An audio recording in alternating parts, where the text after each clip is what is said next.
Silahkan masuk. Selamat pagi Mbak Kesha. Silahkan duduk. Tadi kesininya Mbak Kesha naik apa? Saya tadi kesini bawa mobil pribadi Bu. Macet? Agak macet sedikit tapi alhamdulillah bisa sampai. Oke. Baik, terima kasih ya Mbak Kesha sudah menyempatkan waktu pada hari ini dan datang ke tempat waktu. Sebelumnya perkenalkan, nama saya Salim Mutiara yang akan membantu sesi interaktif pada hari ini. Oke, tujuan pertama pertemuan kita pada hari ini untuk menggali pengalaman Mbak sendiri sama bekerja, khususnya cara Mbak menangani situasi nyata saat Mbak sendiri menjadi BA. Karena yang dari saya lihat dari Mbak pernah berpengalaman memegang beberapa artis kan Mbak. Oke, saya mohon banget Mbak menceritakan kejadian nyata saat Mbak bekerja sebagai BA saat menangani beberapa artis sebelumnya. Siap? Oke. Saya kan sudah baca studi Mbak bahwa Mbak memiliki banyak sekali pengalaman sebagai BA di beberapa agensi ya Pak. Nah, cara Mbak sendiri saat harus mengatur jadwal artis-artis yang Mbak pegang ini kan pasti sangat padat ya Mbak. Nah, gimana cara Mbak bisa mengatur jadwal-jadwal mereka agar tidak bentrok dengan kerjaan yang lain? Oke, jadi waktu itu tuh artis yang saya dampingi ini dia punya jadwal di pagi hari sampai sore. Tapi tuh mendadak ada panggilan buat tampil di acara TV nasional di jam yang sama karena kebetulan di stasiun TV itu ada artis yang datang. Kalau boleh ceritain lebih detail lagi, bagaimana situasi pada saat itu? Oke, jadi sekitar 5 bulan yang lalu itu orang dari pihak TV itu menghubungi manajer jam 9 pagi.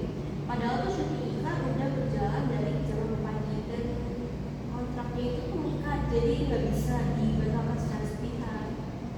Oke, baik. Terus tugas spesifik apa yang Mbak selesaikan akhir-akhir pada saat itu?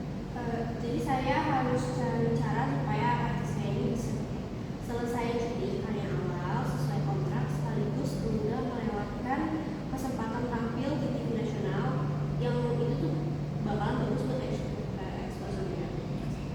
Nah, apa yang Mbak lakukan atau katakan pada kedua belah pihak tersebut? Karena kan Mbak sama-sama ingin artis Mbak tuh berada di dua tempat itu kan?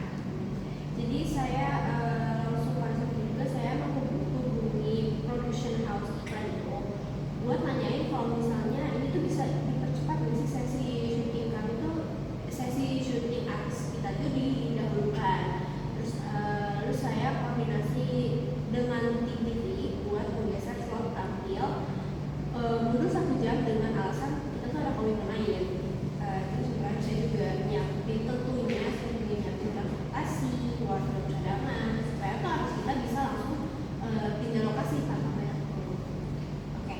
Pertimbangan utama Mbak itu kan memutuskan untuk mengatur ulang dengan cara itu. Terus kenapa Mbak nggak pilih salah satu aja? Karena kebetulan kontrak iklan itu punya konsekuensi hukum dan finansial kalau misalnya dibatalkan. Sementara kalau misalnya di TV nasional itu peluang itu tuh termasuk peluang besar buat citra konflik artis kita ini. Jadi itu saya coba buat cari win-win solution dulu sebelum memutuskan harus mengeluarkan satu di antara itu. Hasil akhir dari yang Mbak lakukan tuh akhirnya jadi apa? Jadi akhirnya artis kita ini bisa menyelesaikan syuting iklan waktu, terus bergeser ke studio TV tapi tetap tampil sesuai jadwal karena udah digeser lagi. Dan alhamdulillahnya kedua belah pihak itu puas sama hasilnya dan nggak ada kompensasi. Oke, jadi yang dari saya tangkap itu berarti Mbak mengambil keputusan dengan negosiasi kedua belah pihak agar artis yang Mbak pegang itu bisa menjalankan tugasnya. Dan Mbak juga menyiapkan logistik perpindahan secara cepat. Betul? Oke, sekarang saya ingin bertanya tentang hal yang lain. Nah, pengalaman Mbak saat dipercaya menangani informasi yang sangat rahasia atau sensitif terkait kehidupan pribadi atau pekerjaan artis yang Mbak pegang. Oke, jadi waktu itu artis yang saya dampingi ini lagi ada proses negosiasi kontrak eksklusif sama salah satu platform streaming. Dan pada saat itu tuh belum ada pengumuman resmi ke publik maupun media. Oke, berarti tepatnya peran Mbak sendiri itu secara pribadi dalam menjaga kerahasiaan informasi itu seperti apa? Jadi kan yang nyimpan semua itu saya dan jadwal pertemuan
kalau misalnya saya nunggu instruksi dari manajer yang saat itu tuh lagi ada di backstage, itu tuh situasinya bakalan tambah dulu.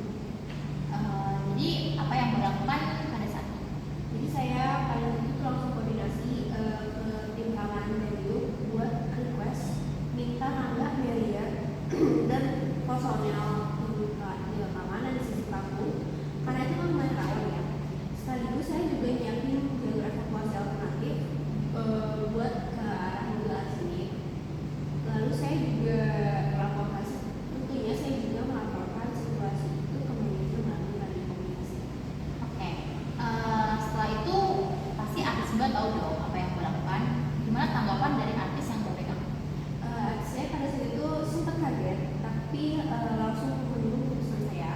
Dan setelah itu selesai dengan aman pun dia kayak bilang makasih, dan bilang kalau saya tindakan saya itu cepat dan Oke, baik. Dari perbincangan kita selama ini sejauh ini, berarti Mbak Kisha menjelaskan bahwa Mbak ini memiliki pengalaman mengatur jadwal artis yang berbenturan beberapa kali.